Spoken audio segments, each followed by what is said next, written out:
This is the Plein Air Podcast with Rhoads, publisher and founder of Plein Air magazine. In the Plein Air Podcast, we cover the world of outdoor painting. Called Plein Air, the French coined the term, which means open air or outdoors.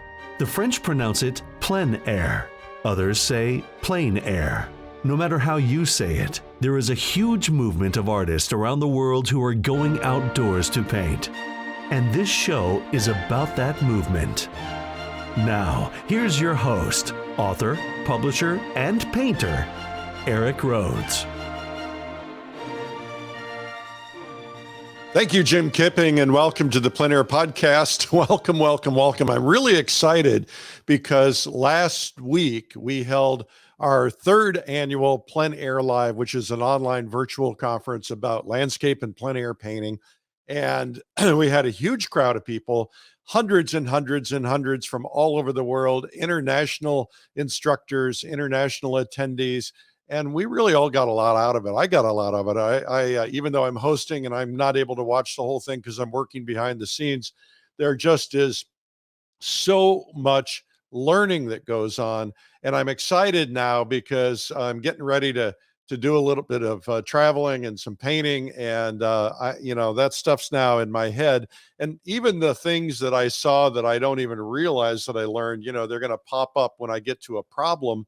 And that's exciting for me. So anyway, we have already announced next year's. We announced it to the current crowd.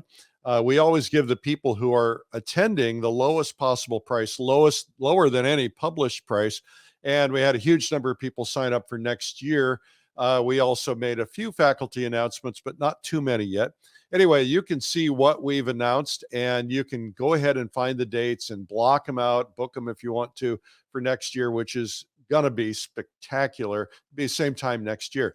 Now, I mentioned I was going to be doing some painting. I'm heading down right away to San Miguel de Allende in Mexico. I've never been. I hear it's an incredible city to visit, a great artist community. My mom told me about it when I was maybe a teenager. She had gone there and loved it there. So I'm going to see it for the first time. Going to take my paints, of course, and hopefully my wife will allow me a little time to paint. I'll take a little sketch pad and watercolors with me as well, just in case we're sitting in a cafe or something and I have a little time to do that. I'll be posting photos on social, on Instagram and Facebook. You can follow me at Rhoads, and Rhoads is with an A and no E, Rhoads. We're thrilled that this podcast is reaching a huge number of people. We've had over 1.5 million downloads, and it's being heard in 90 different countries so far. So obviously the plein air movement is hot. And what I get excited about, I've been getting emails from people in the UK lately, and there's a lot more things happening there. It kind of started out, there was a big painting event in Ireland. We did a podcast with them, and we're starting to see more and more events cropping up in UK, in Spain, in some other countries. And we're excited about that because the movement has been blossoming in America now for a few years, and now it's starting to really blossom in Europe. And we are a worldwide community, and that's why Plein Air Live is so cool, because we have people attending from all over the world and learning and growing and communicating with one another. So that's really cool.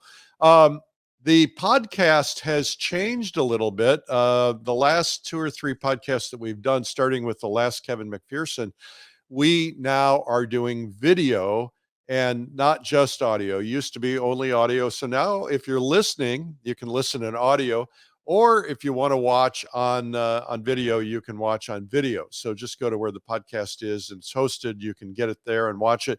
But for those of you who are listening on audio, we try to not talk about specifics of what you might be seeing. So it's, for instance, if our guest is talking about a particular artist that inspires them, we might be showing images of that artist, but we're not necessarily talking about, hey, in this slide or in that slide, you're going to see this. So this just gives you a chance to get some visual, because we are a visual medium, right? So that's pretty cool.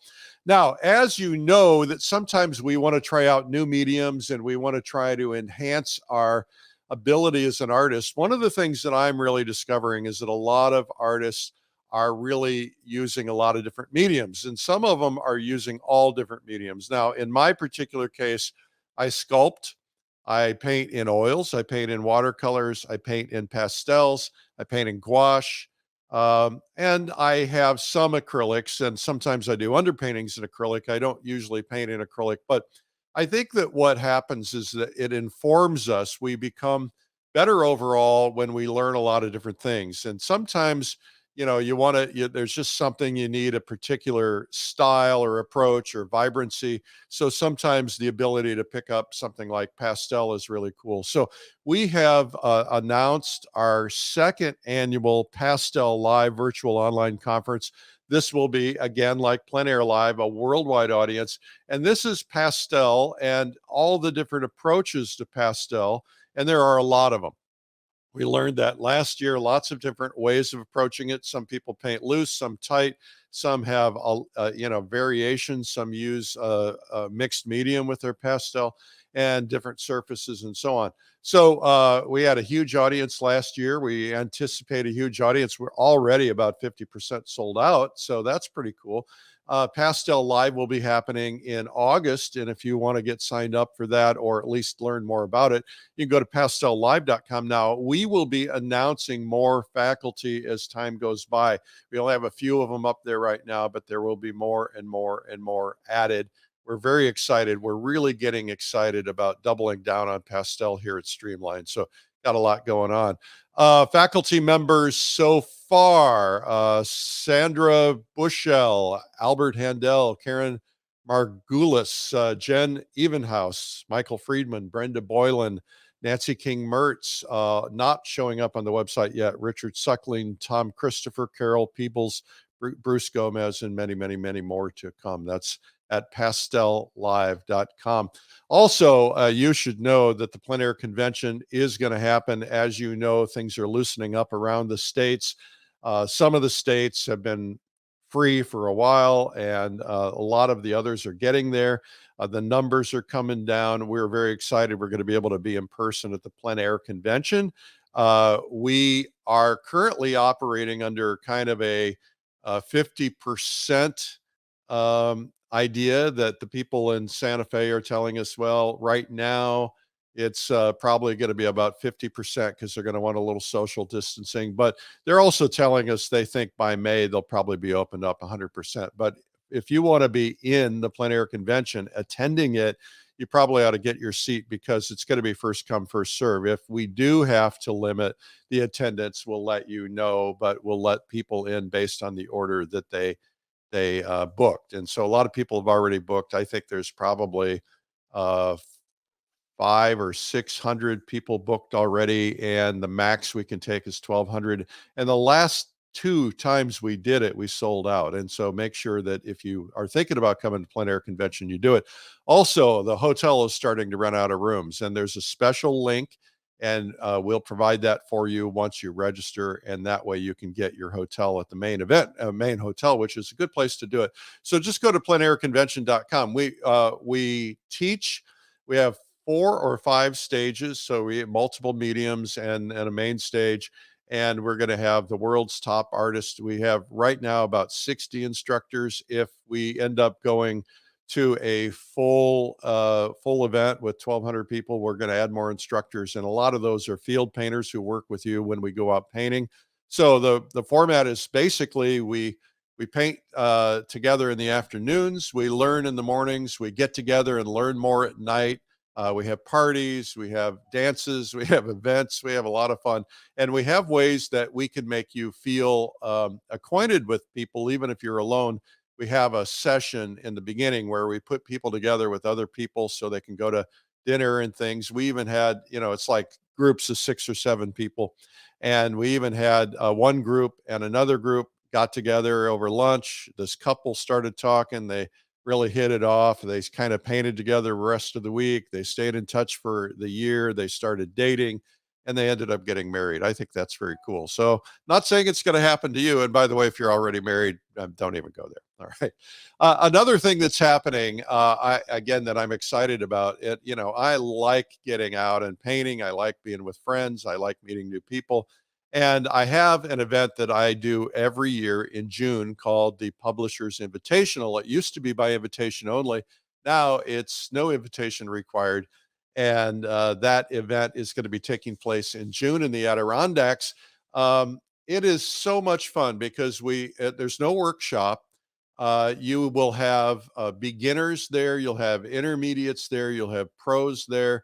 It's really cool because you might be set up next to somebody like John McDonald or C.W. Mundy, but there are no stars there. We're all equals, and we just paint together. We go out to all these beautiful, incredible places in the Adirondack Mountains, which is a preserved million-acre park, and we just paint the waterfalls and the lakes and the mountains, and it's very, very, very beautiful. It's an area the Hudson River School painters painted, and we will actually go and stand on the very spots where some of those paintings were done and paint there. So that's pretty cool. So that's coming up in June, and you want to get your seats and get booked. Just go to paintadirondacks.com. Also, you could go to publishersinvitational.com. And that's where you'll also find our Fall Color Week event, which is a similar event, but in fall color, which is going to be in Maine this year. All right. Well, I've had a lot of discussion about a lot of things, but now let's get to the most important part, our guest, Matt Ryder. Now, Matt, welcome to the Plein Air Podcast. Thanks so much, Eric. Happy to be sat with you virtually, but I can actually see you, which is great. Yeah, well, it's nice to be able to actually see you and put a face to the name. We had you on the podcast about 3 years ago, and you were already cracking heads and taking names back then. And, very, very popular. But you've become, in the last 3 years, you've really taken that to the next level. I should mention that, Matt, you're in the is it Dubai? Yeah, I'm in Dubai. Yeah. Okay. So we're going to learn a little bit about what's been happening with your career, but we also want to dive into some thoughts and technique ideas and so on. But tell me about Great. Dubai. First off, where are you from and how did you end up in Dubai?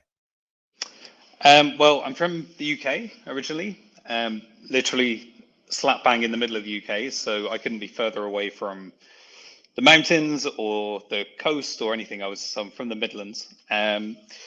And yeah, I mean, I've been in Dubai now it's coming up 15 years. And what took you there originally?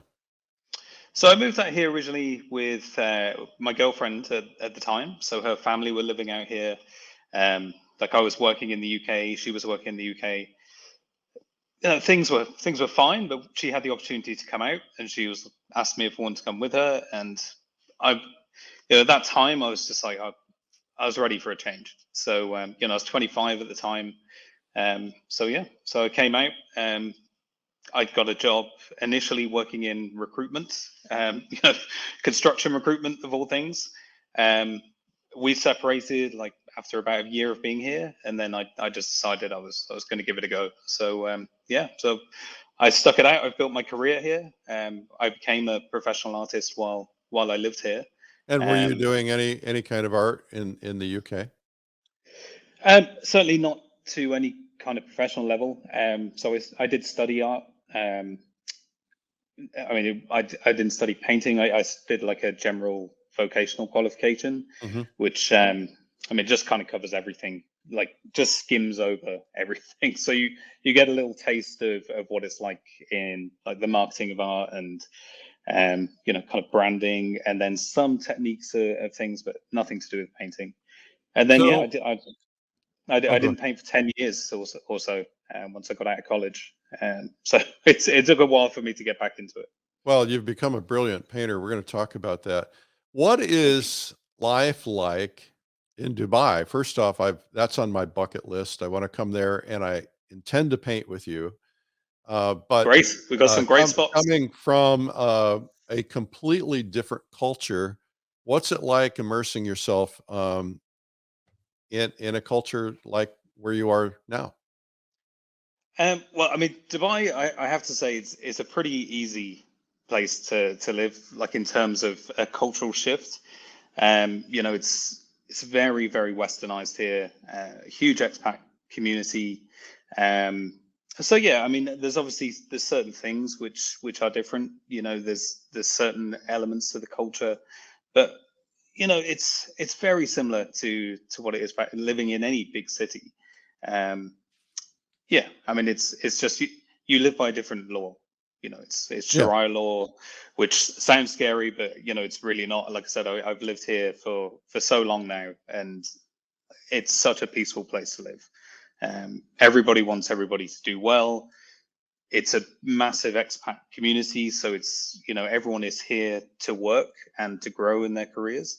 Yeah, so it's a great place to be, but there's elements to it which are still catching up, certainly in the art world, to other parts of the world.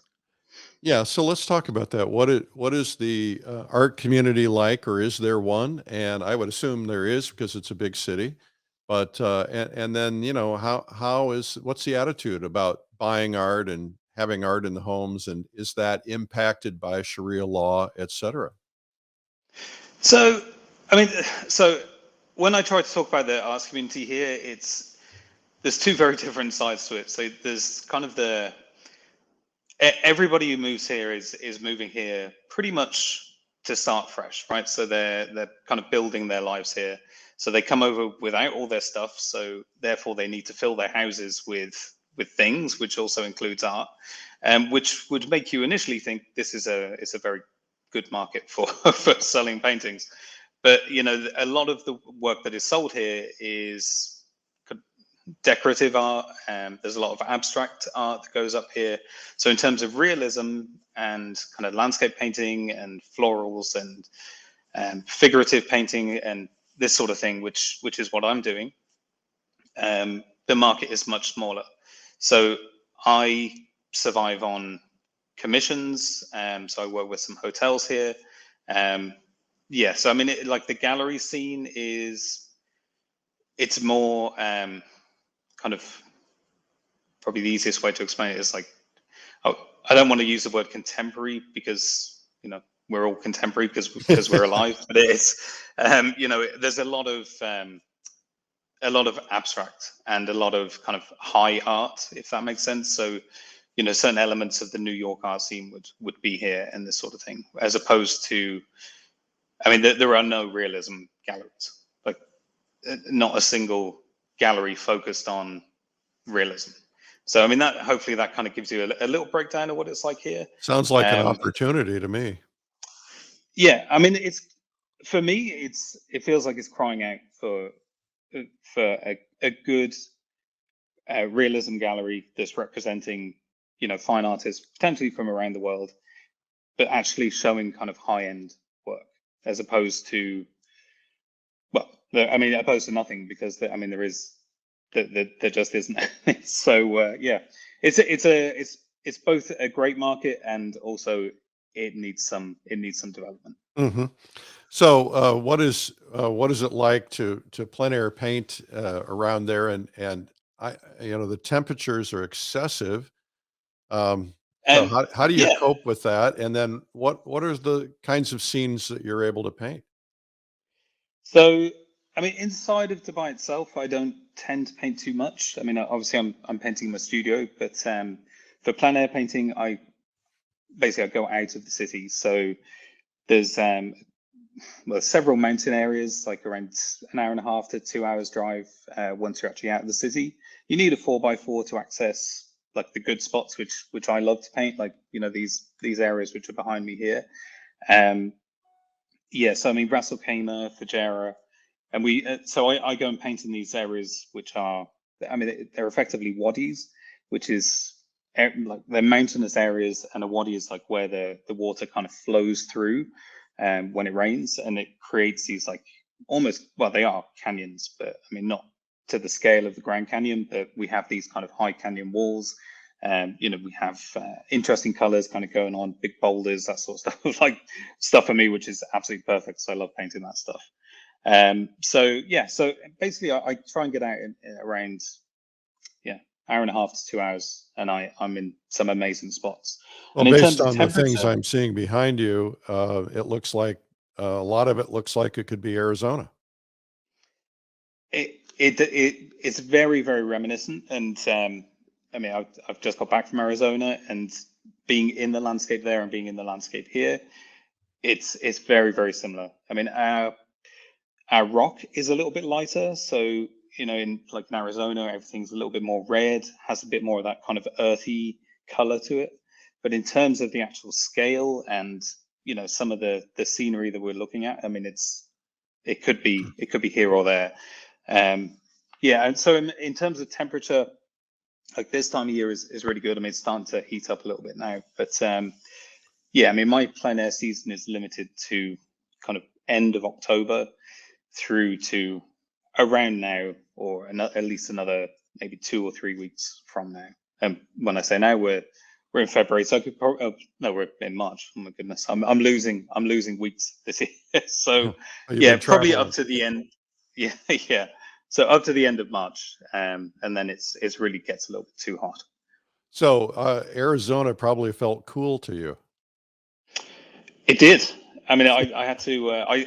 Nobody had told me it was actually going to be cold, because I just assumed. I mean, I knew it wasn't going to be quite as warm as here, but yeah, I had to buy a jacket when I got there, because I hadn't packed correctly. So one of the first things I did was go out and buy a jacket and some Gamsol. So the two things go hand in hand.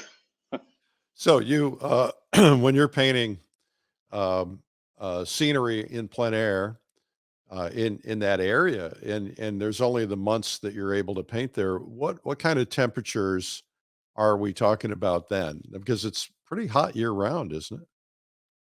Or is Yeah, that a misnomer? it's yeah. I mean, it's very manageable now. I mean, it's if you're out in the morning, then it's perfect. I mean, I don't know the conversions. I mean, it's around 25 to 30 degrees. Somebody's gonna have to do that conversion for me, but yeah, I mean, it's yeah, around 25 to 30 up until around just before midday, and then it gets up to kind of 35, and then starts to cool off again like later in the afternoon. So I mean, it's still warm. It's we are in the Middle East, but it's very much it's manageable. And I have I have a Jeep, like a Wrangler, and on the side of the Wrangler I have this like awning which pulls out, so it creates like a sunshade. So if I'm not hiking, or if it's too hot, I'll get my Jeep as far as I go, try and find a good spot, and then I'll literally just kind of paint under the shade.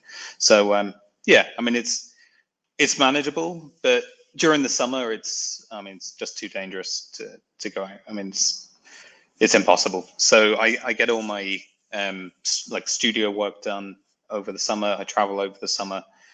I've gathered a ton of reference like over the winter, both photographic and plein air studies, which I then build up into studio work over the summer. Mm-hmm. And you've been doing, I've noticed, and you have behind you as well, you've been doing a lot of florals lately. I assume you have access to a lot of variety. Big cities always import things. Yeah. So what's been driving that interest in florals? I've always had an interest in it. So I've always attempted florals, and I'm very much of the mindset of, once I want to do something or paint something in a particular way, I'm just going to continue to paint that subject until, I improve at it. And I got to a point where I could see a clear improvement in my florals, and I started to, yes, just enjoy them so much. And I mean, now it's hard to say which I prefer more, like florals or landscapes. They're very much on par. But I mean, there's similarities between the two as well. I mean, yeah, Well, if you try and talk to what are those similarities? What are the things that they tend to have in common? well, I mean, if I said to you, painting a rock is in sunlight is like painting a soft flower, you'd probably think I was crazy. But the main thing with painting flowers and the main thing with painting rocks is there's so much reflection and reflected and bounced light that goes around. So in particular with flowers, like I tend to paint a lot of roses, and I paint kind of lighter color roses. That's what I'm drawn to. And the similarities there are, I mean, yeah, I mean, you've just got all this light coming through. And then when you're painting rocks in sunlight, which is the other thing which I really enjoy painting, you've got all these like outside elements which are creating these areas of bounced light and just reflected color coming up into the rocks. Yeah, so I mean, it's actually strangely enough a very similar, or I find it a very similar subject matter. And the other thing which is very close to them is like I do a lot of these kind of groups of rocks together. So you know, multiple boulder paintings, and I do clusters of flowers, clusters of roses, and I try to bring in these elements of abstract elements into both of those. So the way that I approach in particular rock painting is I will mass an area and then I'll basically just try and kind of carve shapes within that area. So I'm not painting individual rocks, I'm painting these kind of mass areas, and then I'm just, you know, putting in the correct value and the correct color and the correct bounce light, which makes it feel like it's rock. With flowers, you know, when you're painting petals, it's the exact same thing. So I'll mass an area, and then I will just kind of work around with these, you know, as I said before, correct value, correct color, you know, all these things which are exactly the same with painting rocks, and try and like create this illusion that obviously there's something there. So yeah, I mean, it was a kind of a natural.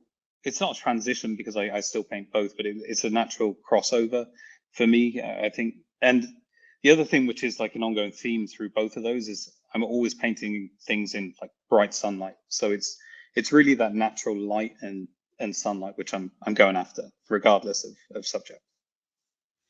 Interesting. So I noticed your compositions are very, very strong, and strong both in floral and in rock paintings. Um, it appeared to me, based on what I was seeing, that you're moving a lot of objects around. You're not painting exactly what you see, but you're shifting things around. There are a lot of people who don't understand why that's done.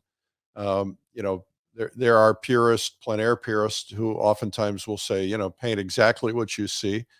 Talk to me about composition and what kind of decisions you're making. Yeah, I mean, I definitely, I'm not afraid to move things around. I'm also not afraid to push color and exaggerate color if I think it's going to help kind of lead the eye around a painting, or just help an overall feel for the painting. So yeah, I mean, the first thing that I try to do in terms of composition is like I have a few kind of go-tos which I really enjoy. So I really like a circular composition, which it's basically you try and lead the eye in a circular motion around the painting, so you're kind of kept within like a circle of that painting, so your eye doesn't leave. You know, you'll have a rock which will keep you in, and then maybe a bright color, or you know, some contrast over the other side, and then you know you're kind of bouncing the eye around. A similar thing with triangular compositions and this sort of thing. So I always look for elements that I can move around, or blasts of sunlight, or blasts of like strong contrast that will just lead you around the painting and keep your focus on what I want you looking at. So yeah, I mean, composition is absolutely, yeah, it's top priority when I'm coming up with concepts. So I use Photoshop a lot to kind of move elements around, and when I'm actually painting plein air, I'll just make the decisions kind of there and then as to what I think is going to work. So you're starting out with a painting, or are you starting out with a sketch? So basically, all of my studio work starts off with, I mean, they're color sketches. So they're, I mean, basically everything that I paint in my studio in terms of landscapes, or at least I'd say 90%, is built up from plein air work. So my plein air work I look at as sketches.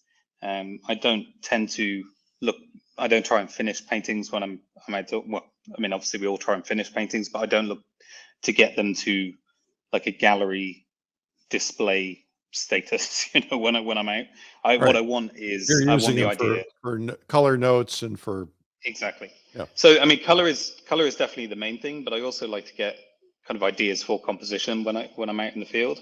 But I also take a ton of photos. So Yeah. even if like my plein air sketch, something isn't right about the composition, or it was just a complete mess, which does happen, I can still use that information along with the photos that I've taken, because I'll just at least use the color information that's there, whether the composition was blown out or not. I'll have enough photos where I can just work something into a much better composition. And sometimes I'll take elements of multiple photos and kind of put them together to create the finished composition. There are artists out there, and I'm not being critical by any stretch, but there are artists out there who will, who are maybe opposed to the whole idea of using photographs. The idea is capture the information on location, capture the drawing and then bring it back into the studio and use it for studio pieces. How do you make sure that your paintings in the studio from photographs don't feel photographic? Or So do you? no, I do, and that's very important to my work. Like I do, even with the flower paintings, I want them to feel like they've been painted on location. So I mean it's really important. I don't think you can get to that point of worrying about that until you've painted outdoors, and a lot. So look, I use photos a lot in my work, but every time I use a photo, I will adjust that photo in Photoshop or Lightroom to better kind of fit what it was that I saw when I was out there. I was there, I'm taking the photo, I can remember it. Well, most of the time I can remember it. And then, I'm loading that photo into Lightroom or Photoshop, and it looks different to what I remember. So then I will just adjust, whether it's color temperature or bringing up the shadows or adjusting, color balance, whatever it might be, to make it feel more authentic to the experience that I had when I was there. But there's no way that I could do that unless I had been outdoors and I'd spent the time actually observing what it was that I was looking at. So yeah, I mean, I think I don't want to be critical either, but I think anybody who rules out working from photos and is a purist and will only work from life, you're missing out on a lot of opportunity to do more work. It's like I can't get out all the time. I've got two small kids. I live in a place that's incredibly hot. I'm very busy. I can't get out and paint all the time. Whereas I do come to the studio 5 days a week. I'm always on the go in here. So, that's why most of the time I am working from photos. But I have so much information from that time that I've been spending outdoors that, they kind of inform each other. So for me, it goes hand in hand, like photos and plein air. There are also stolen moments that photos can capture that, you might not otherwise be able to capture, whether it's a figure or a bird or an animal or something happening. I'm driving down the road with my iPhone or my camera, just, holding it and taking pictures while I'm driving. And I've made some of my best paintings from some of those scenes. And, you have to capture them when they're happening, whether it's a, sunset or otherwise. And I think you're right to bring it into Photoshop because of the blown out skies or the exaggerated colors or the darkened shadows that photos tend to make. And that's something I haven't done. And I know Photoshop, but I never really stopped down and thought about, well, I need to do that. But, I think that the thing I like about it is you're doing planning, right? And so when you're working on a big studio piece, there's a lot more thought going into it than just grabbing a photo and starting out and saying, well, let's just try this. Now you're really giving some planning in your Photoshop. You're moving things around so that you can kind of create that circular composition or whatever it is you're trying to do. Yeah. Makes sense. Yeah. I mean, the other thing, which I find really helpful, and I'd recommend anybody to do, I mean, if you take on commission work or anything like that, I always do, whether it's plein air or not, if I have a commission that comes in or I have a big gallery piece or a big studio piece that I'm working on, I will always do like a small version of it first. I do it as well, like when I'm teaching, if I'm doing a demo of the subject, which, I haven't maybe done before, or an image which I haven't worked from before, I'll always just do just a tiny little study beforehand. They only take an hour or a couple of hours. And those little studies can just rule out so much or inform so much of the painting. You're just working out all the color, you're working out whether the composition is going to work, because you might have a photo that you've kind of put together, or just a photo like straight from whoever wants you to paint the landscape or whatever it is. But that photo, it might look fine, but once you actually start to paint it, you realize, okay, this isn't going to work. So I always do these little studies first. They're essential for me. Like, maybe it's just because I need a safety blanket to know that I've done something first, and then I can just refer back to it. But yeah, it's another kind of big part of my process. So you were just teaching, you had a very successful run. You were teaching at the Scottsdale Artist School, and I think you also did something with the Raymar people. Good folks, both. Yeah. What are you finding are the most common areas that students really need a lot of help in, and how are you helping them with those areas? So yeah, I mean, both of those workshops. So the Scottsdale workshop was painting like desert mountain landscapes. So I was using references from Arizona, and I was using references from the UAE, and every single person in that workshop. I mean, there was mixed levels. Everyone was good at painting. Like, there was no amateurs. Everyone had kind of gone in at a decent level. But every single person, when it came to painting a desert landscape, values were just too low. So Say that again. The values were too low. Values were too low. Everything was just too dark. Too dark. So I mean, it's absolutely crazy, and I do it myself. Like, when I'm painting rock scenes in particular, I always kind of go in with my initial value, and 90% of the time, that value is too low. So I build it up, and I just go up and up and up, and it amazes me how high a value can go in, like, when it comes to kind of bounced reflected light going into rocks. And that was the number one thing that I'd seen with everybody in the class, regardless of level. It was just nobody was going high enough with the values. No, Other than that, I mean, and my understanding on this, and from my perspective of how I would approach it, it's better to start out darker than lighter, because it's harder to, it's easier to lighten a dark than to darken a light. Isn't that right? yeah, exactly. So I always advise, like, going in with a thinner kind of darker wash, and then just building up and building up and building up. I mean, it's not rocket science, but the problem is, if you go in that initial wash that's too dark, and then you paint too thick, you're going to just struggle to obviously get lighter on top. So it's essential, if you're going to work that way, to make sure that you're kind of thinning down your paint and just almost scrubbing it in, which is what I do. So I just kind of scrub in these mass areas where I'm going to be painting these rocks, and then as I build the layers of light kind of going in, I'll get thicker and thicker. So if you were coaching somebody listening to this who maybe they're not at the level of the students you had at the Scottsdale Artist School workshops, and you were saying, okay, here's how you need to learn this stuff. Here's how you need to learn and master values. What would you tell them to do?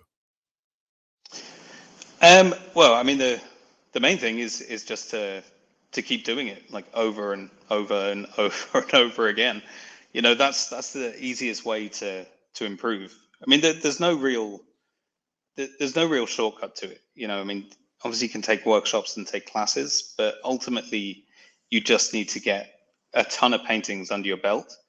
There's little things which can really help. Do a few paintings in just one color. So use a transparent red oxide or even black and white, and then you can start to see value a little bit better. And one of the other things which I do in my workshops is I will take so we have the reference image they're working from, or if we're plein air, obviously we have the scene that we're looking at, and we'll take a photo or take the reference image and turn that into black and white, and then I'll do the same with the painting that they're working on and turn their photo through through my iPhone into black and white, and immediately you can see the difference in the values. So you can see if one is too light or one is too dark, because you have a black and white image and then you have a black and white version of your painting, and you can put them side by side and immediately see if your values are off. So that's something which I do quite a lot. But yeah, I mean, really, it just comes down to brush time, and it's like value took me a long time to kind of get my head around, really did. But yeah, I mean, I've painted a lot, and I just kept painting and kept painting and kept painting, and then eventually it just went dunk, and it clicks. It takes time, but yeah. And value is a tricky one. And how do you keep pulling yourself up to the next level? Your work has, even in the last 3 years since we first met, your work has just grown and grown. Is that all just painting time, or what do you do to push yourself up? Well, thank you. Firstly, I'm happy to hear that, because sometimes when you're in the studio and you're just painting away and painting away, it's hard to see growth. I think you get a general sense of when you've taken a leap or leveled up. But yeah, I mean, I keep saying the same thing, but it comes down to brush time. Like I run a very kind of strict studio schedule for myself. I do try and paint. I try to paint every day I'm in the studio. But sometimes it's not possible. So, it's at least 3 or 4 times a week. But I try to paint 5 days a week, at least for an hour, a couple of hours. And, that builds up. And, I obviously have a lot of paintings which don't work, and a lot of paintings which do work. But yeah, I mean, ultimately it just comes down to continuing to push yourself. And also, I think the other thing is having a critical eye.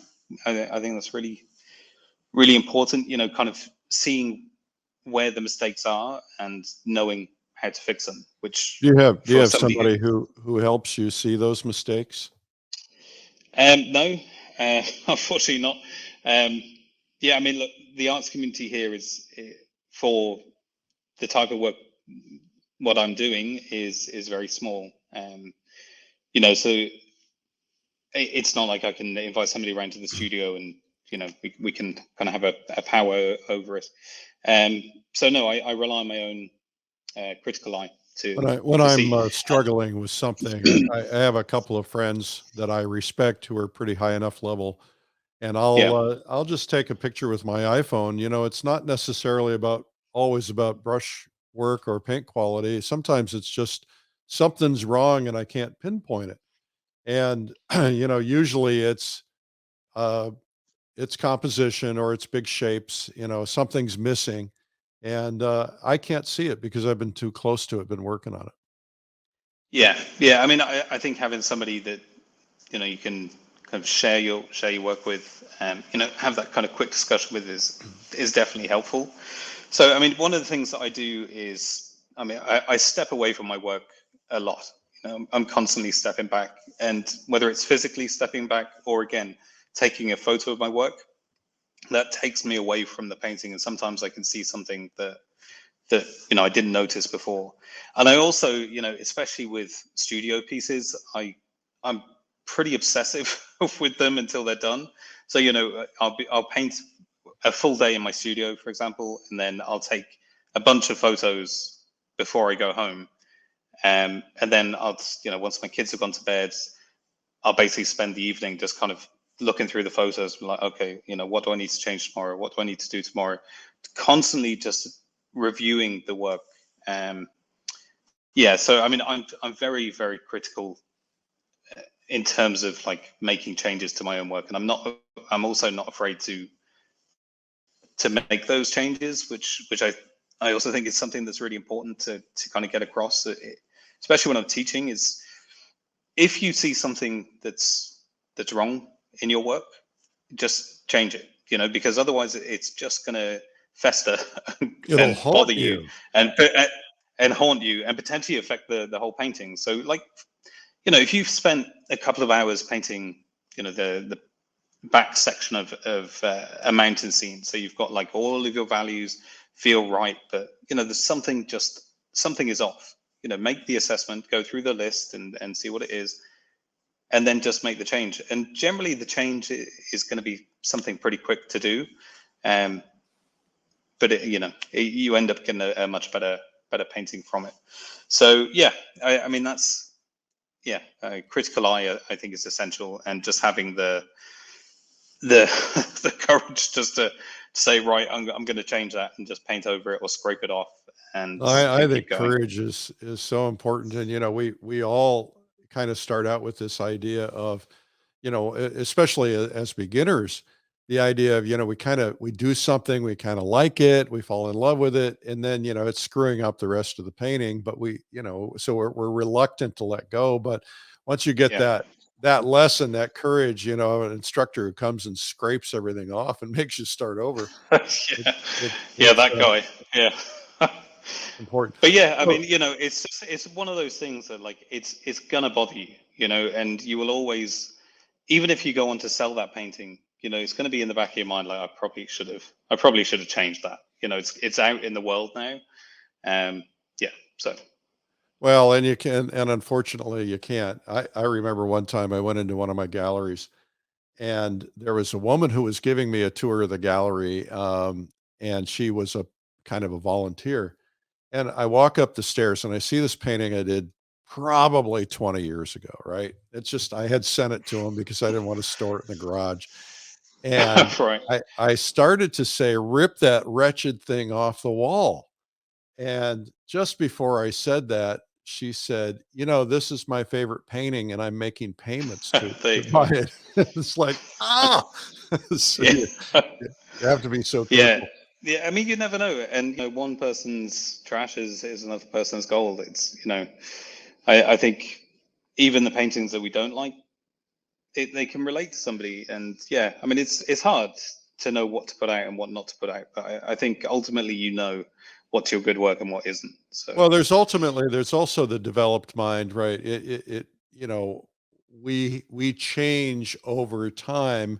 What you liked when you first started painting and what you were drawn to then might not be the same thing you were drawn to now. And so as we mature as artists, and I think the track kind of goes for a lot of people of being, either very photorealistic in the beginning and then over time loosening them up and maybe graying things down and so on. And, that seems to be a track for some. The others, it's, the opposite, it's starting out overly abstract and then kind of coming backwards.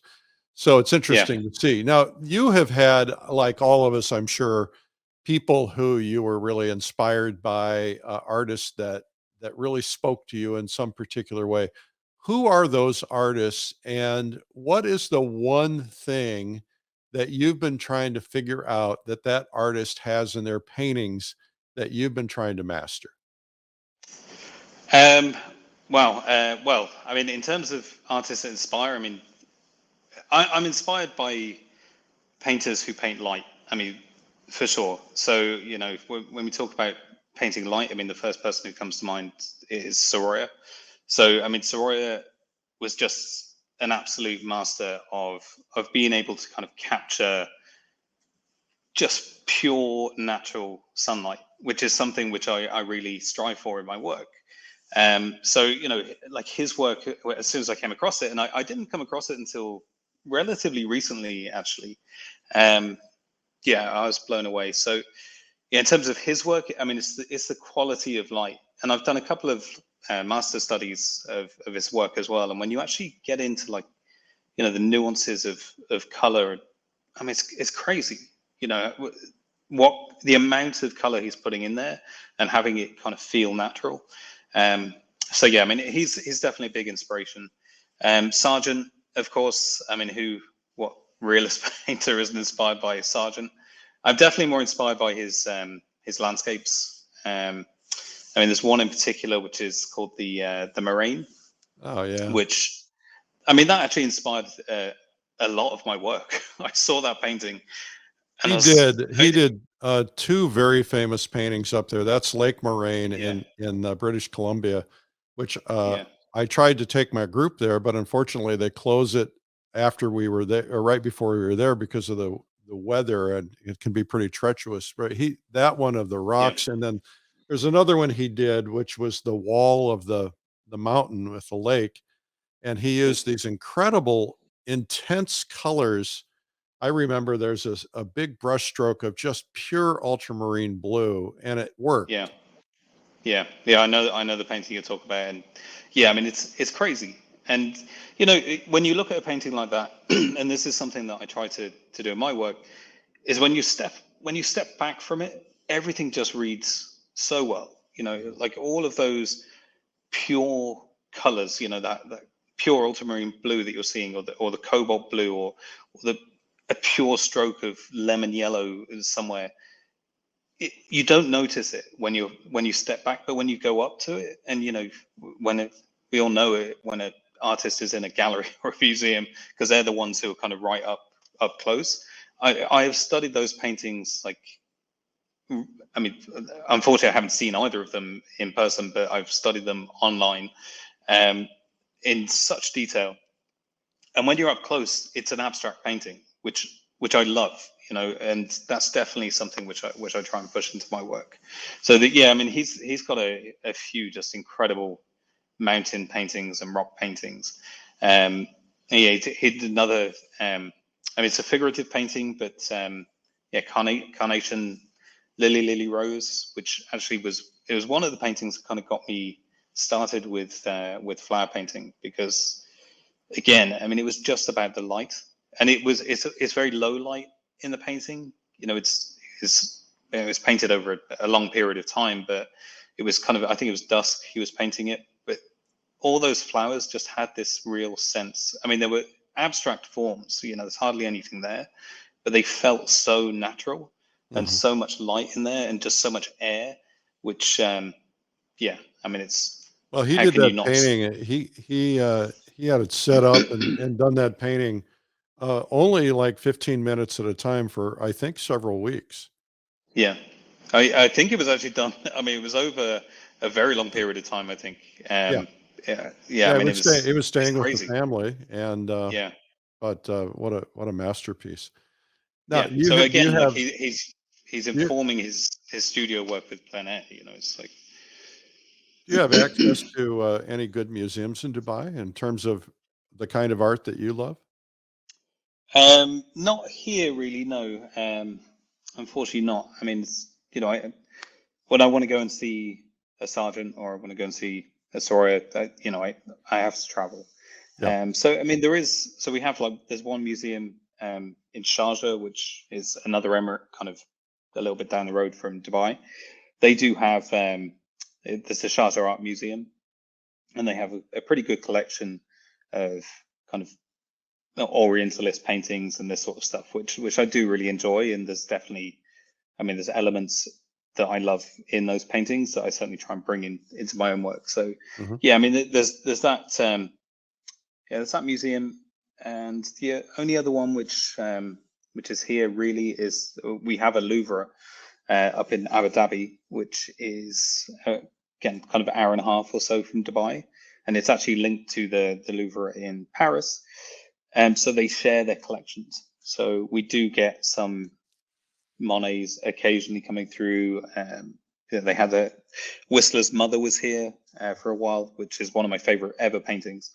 Yeah, so I mean, we every so often we'll get some access, but Mhm. yeah, I mean, it's not, you're not going to the Met, or Right, anything, right. unfortunately. Well, at least You you're know, getting something, and that's a yeah, positive thing. yeah, yeah. So, why do you do what you do? What is it that drives you to spend your life behind an easel and with a paintbrush? What else am I going to do now? I've, uh, I've committed myself. So And you should be yeah, no, committed. yeah, possibly. I don't know. I mean, I just love it. I mean, I'm very lucky, I think, to be able to do this full time. Um, yeah, I mean, I'm driven by just wanting to get better. I see so many artists now. I mean, through social media, through um, recommendations, through books and whatever else, and of course online, that are just elevating everything. It's just the level is just going up and up and up and up. And for me, it's like I want to. That's where I want to be. I see my work down the line at a certain level, and I'm driven to do everything that I need to do to get to that point. Um, yeah. So I mean, I don't know. It's hard to explain, really, in honesty, but yeah, I'm just very, very driven to be the best at what I do. That's it, really. I just want to get better all the time. Well, you're doing So such a that phenomenal job. keeps me going. Thank you. Well, I want to thank you for being on today. It seems like our time always goes by so quickly, but it was really a pleasure to connect with you again and to learn a little bit more about what's been happening. You've been doing a lot of really terrific things, and so congratulations. Thanks so much. No, it's been great to catch up again. Yeah, I mean it's flown, hasn't it? But yeah, I mean it's good to chat to you, and yeah, I think we've got some things coming up as well, which is awesome. So yeah, Do you have I'll anything in see. particular you want to promote? I think you have a show coming up at Medicine Man Gallery. Is that right? It's not a show. I have some work which is going in. So it's my first gallery representation in the US. So yeah, I mean, Medicine Man gallery is an amazing gallery in Tucson. Who had approached, and they liked the work, and I ended up. That was actually kind of why the Arizona trip came around in the first place. I physically took the work over with me. Um, yeah, I mean, it was just a really good opportunity to kind of get out there and meet everybody. So I have some florals going into the gallery, and I'm working on a series of Arizona landscapes, which I will be shipping out to the gallery once they're complete. So yeah, I'm joining the roster of amazing artists there. So yeah, I'm delighted. Well, Mark Um, is a legend, not yeah, just a legend in his own mind. I mean, he's actually a legend. yeah, yeah. No, I mean it was amazing to meet him actually, because it's yeah. I mean, a year ago, I kind of had this idea in my head that like I'm really gonna. I mean, it's not a year. It's been going on for a while, but the US is a massive market for me. It's like I really want to kind of penetrate that market, and so I went after really what I considered to be the best gallery for my work. Looking at Arizona landscapes, looking at the landscapes here, looking at the roster of artists that they represent. Yeah, so I mean, I'm absolutely delighted to be a part of that. And yeah, no, it's great. A really nice guy, really nice gallery. Obviously, it's amazing work there. Yeah, they've Maynard got great Dixon taste. collection there. Yes, it's crazy. Well, and it's nice to be in a gallery where you can be shown next to a Maynard Dixon or a Edgar Payne and know that your work is standing up next to theirs. And I know you wouldn't think so, but it certainly is an honor to be in a gallery that holds you in high enough esteem that you would hang next to the same kind of people. Yeah, no, it's incredible. Yeah. I mean, I was lost for words when kind of he decided to take me into the gallery, and then actually went there and saw everything. I was like, you sure about this, Mark? Yeah, Like, yeah, yeah. but it's yeah. I mean, I feel like it's a good fit.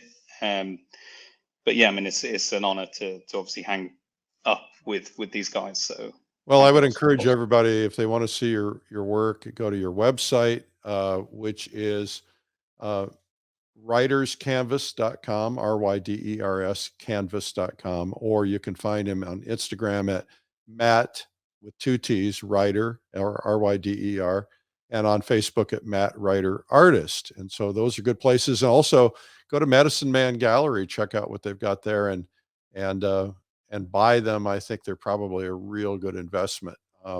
But more than an investment, it's an investment in your heart, right? You're going to get some beautiful work. I hope so, and I would absolutely encourage anybody to go there and buy those paintings also. But yeah, no, I think obviously buying any art, you've got to connect to it on a personal level, right? Absolutely. Well, thank you. You've been an absolute inspiration today. Really appreciate you doing this, Matt. Thank you so much, Eric. Lovely to chat to you again. Thank you. All right. Thank you. Our guest today was Matt Ryder, and we are excited to have him. Don't go away yet, because we have the Marketing Minute, where we're going to talk about some marketing ideas. Let's get that started now. This is the Marketing Minute with Eric Rhoads, author of the #1 Amazon bestseller, Make More Money Selling Your Art, Proven Techniques to Turn Your Passion into Profit. In the Marketing Minute, I try to answer your art marketing questions, about selling work, marketing work, how to get your career going. And you can upload questions to me on video or in email. Just go to artmarketing.com/questions. And there, it's all enabled. So all you have to do is record your question and send it. In the meantime, what I do is I have our producer, Amadine, read the questions. And Amadine, what's our first question today? The first question is from Kelly Dolan. I live in a state that will see tremendous local travel. I want to research creative ways to capture that energy and custom base. How can we convert more customers to purchase original works of art outside of the traditional venues of galleries? Well, terrific question there, Kelly. Thank you so much for submitting that. When you guys submit your questions, tell us where you're from so we know, because Kelly said, I live in a state with tremendous local travel. It'd be nice to know what that state is. For instance, if it's Hawaii or something like that.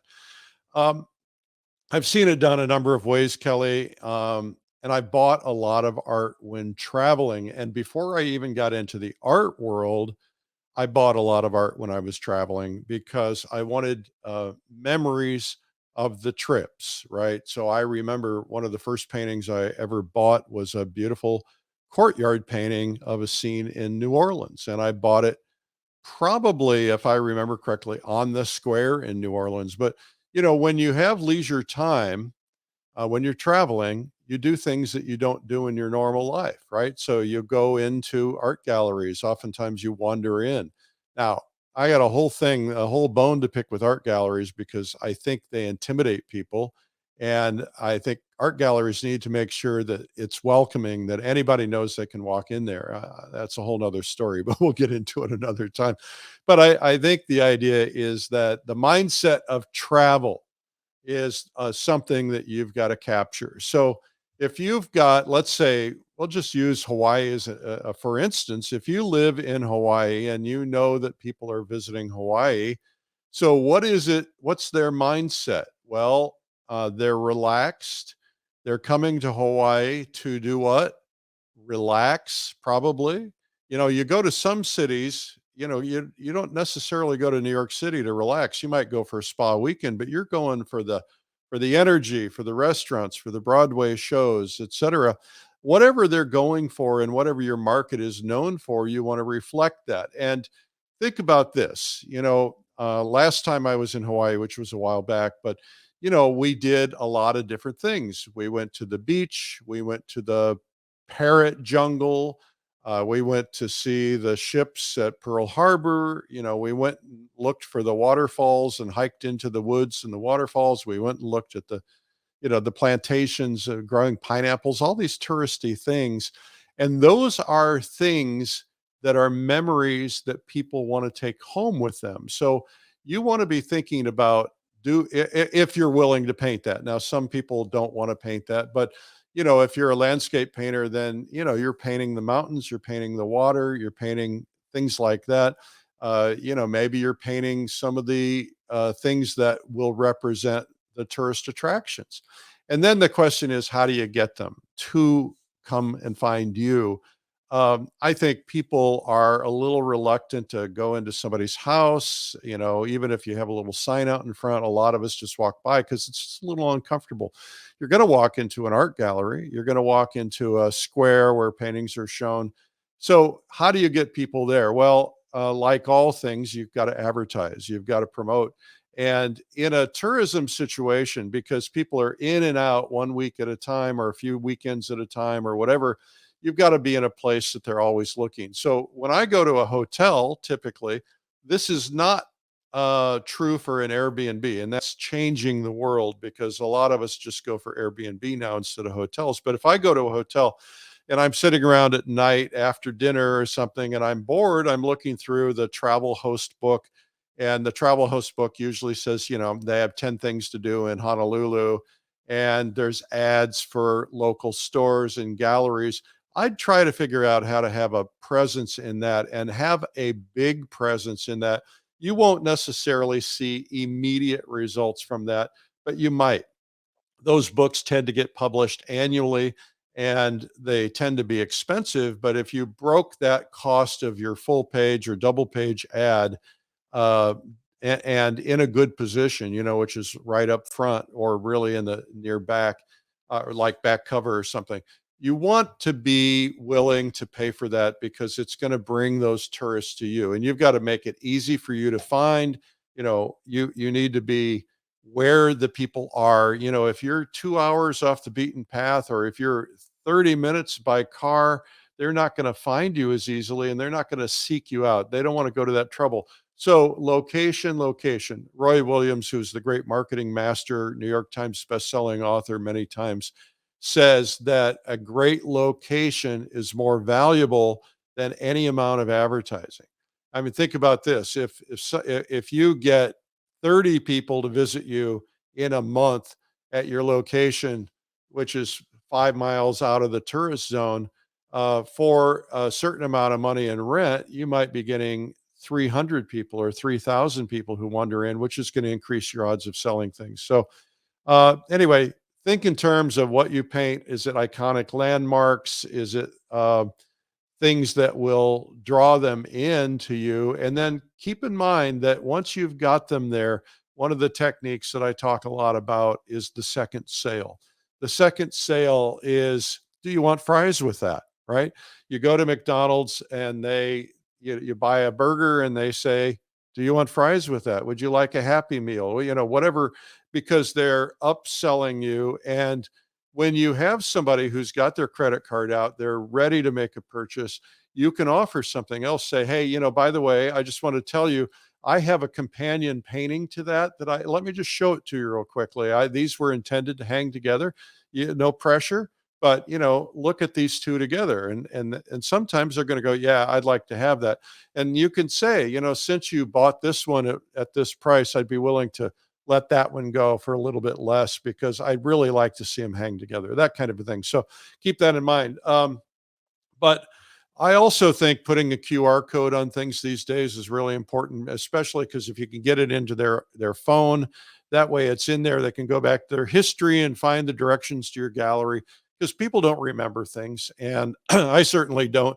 I don't remember the names of galleries if I see ads right away. That's why frequency and repetition is important, because they gotta see it over and over and over and over and over again. That's less so in a tourism situation, but more so in a regular marketing. Anyway, I hope that one helps. Amadine, what is our next question?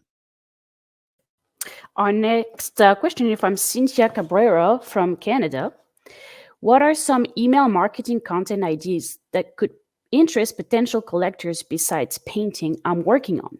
I have lots of ideas for topics that could interest other artists, but I get lost when trying to speak to collectors.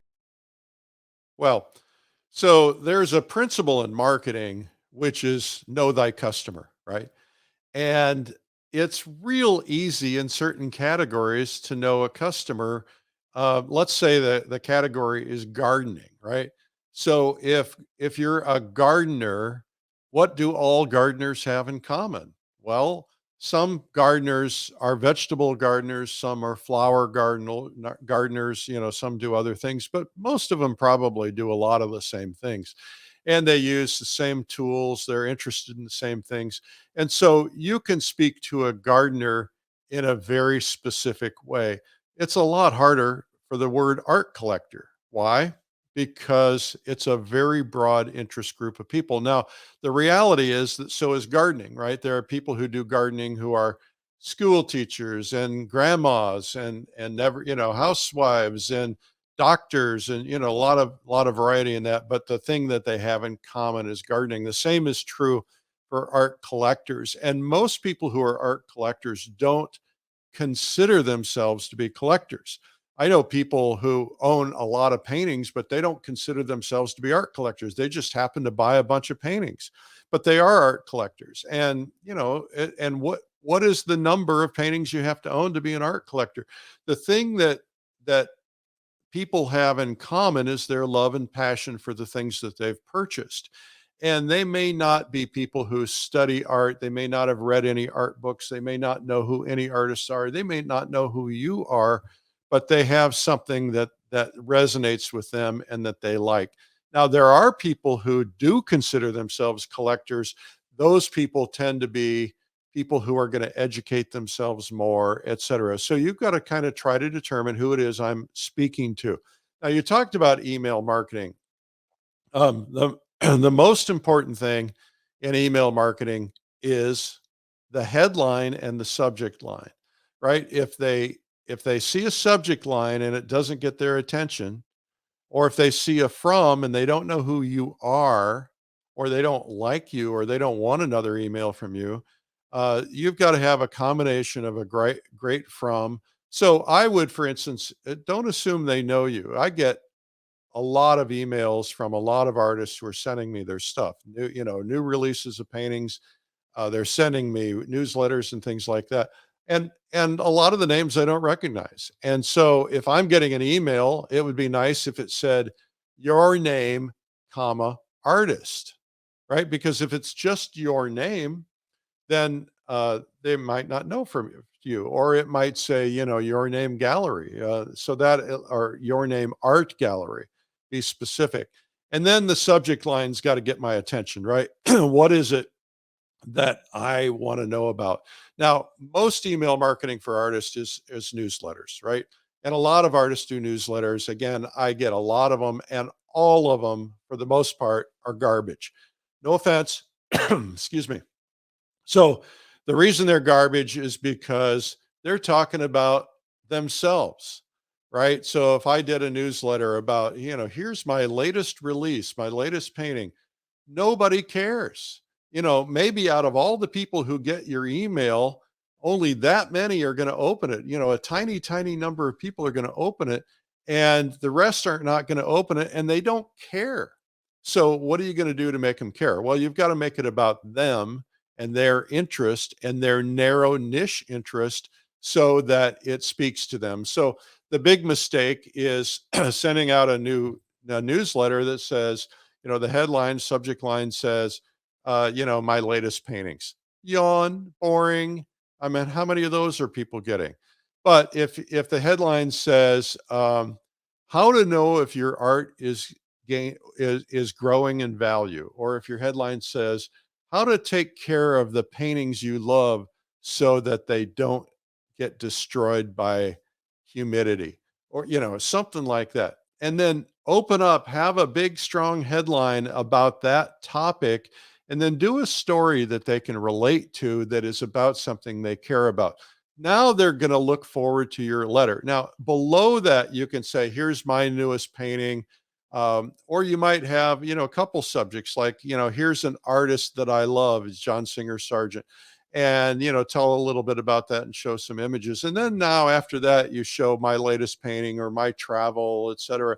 You are branding yourself in that environment that they're opening, and they're going to appreciate you a lot more. They're more likely to open your email if they know that your content is relatable to them. So anyway, I think that pretty much talks about, solves that problem. The one thing, remember, is be specific as you possibly can. So if you're marketing to heart surgeons, then, the more specific you can be is, for heart surgeons who collect paintings or who love art. That's really narrow. And the narrower you can get, the more specific you can get, the better response you're always going to get. But of course, art collecting is kind of broad, what is an art collector? There's a modern art collector. There's a traditional art collector. There's people who only collect portraits. There's a lot of different approaches. So be as narrow as you can be that you want to fit into, but give them information that's going to be helpful. I do a whole lot about this kind of thing at the Plein Air convention. I do art marketing boot camp early in the morning, every morning, and it's all new stuff every year, including this year. So I'll talk about these kind of things there. Those sessions alone are worth the price of admission to the convention. Anyway, just saying. Okay, that's the Art Marketing Minute. This has been the Marketing Minute with Eric Rhoads. You can learn more at artmarketing.com. All right, I want to remind you guys to come and join me at Pastel Live in August. Just go to pastellive.com to learn more about it. Also, we'd love to see you at the Plein Air Convention and Expo. That's going to be in Santa Fe in May. And we would love to have you there. Just go to pleinairconvention.com. And last but not least, join me in the Adirondacks for my painting week retreat. It's a lot of fun. It's one price includes everything. And that means your meals, the event, opening and closing parties, everything, and where you stay. It's all done. It's fun. You don't have to cook anything or take care of anybody. You just roll out of bed and eat your food and then paint all day in a beautiful, stunning location. So check it out at paintadirondacks.com. And if you've not seen my blog where I talk about life and art and other things, philosophy oftentimes, it's called Sunday Coffee. And I do it every Sunday morning. And you can find it at coffeewitheric.com. And then you can subscribe so it comes to you every week. All right. So also, I'm on the air daily on Facebook with what I call Art School Live. I interview artists. I oftentimes have them do demonstrations. We just did one on composition. Lots and lots of artists. And all of that content is available on YouTube. We did it starting with COVID, and there's hundreds of episodes at YouTube. Just go to Streamline Art Video on YouTube and you can find them all. And hit the subscribe button when you're there, and or follow me on Facebook and on Instagram, and you'll be able to get those broadcasts. Anyway, I'm Eric Rhoads, publisher of Plein Air Magazine. Thank you so much for your time today. Thanks again to Matt for being on. What a great broadcast. And remember, it's a big world out there. Go paint it. We'll see you soon. Bye-bye. This has been the Plein Air Podcast with Plein Air Magazine's Eric Rhoads. You can help spread the word about plein air painting by sharing this podcast with your friends. And you can leave a review or subscribe on iTunes so it comes to you every week. And you can even reach Eric by email, eric@pleinairmagazine.com. Be sure to pick up our free ebook, 240 plein air painting tips by some of America's top painters. It's free at pleinairtips.com. Tune in next week for more great interviews. Thanks for listening.